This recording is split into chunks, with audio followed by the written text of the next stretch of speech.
So బేసిక్‌గా మనము ఈ హోండా ఎలివేట్ యొక్క ఫ్రంట్ ఏదైతే మనం డ్రైవర్ అండ్ ప్యాసింజర్ ఏరియా ఉందో అక్కడికైతే వచ్చేసాము. ఫస్ట్ ఆఫ్ ఆల్ మనకి బాగా నచ్చేది నాకు పర్సనల్‌గా చెప్తున్నా కదా! ఈ యొక్క డాష్‌బోర్డ్ యొక్క స్ప్లిట్ ఏదైతే ఉందో సెక్షన్ చాలా బ్యూటిఫుల్ అని చెప్పుకోవచ్చు.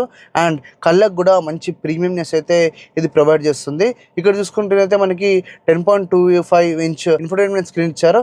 అండ్ కొన్ని మాత్రం మనకి ఇక్కడ ఫిజికల్ బటన్స్ అయితే ఇయడం జరిగింది.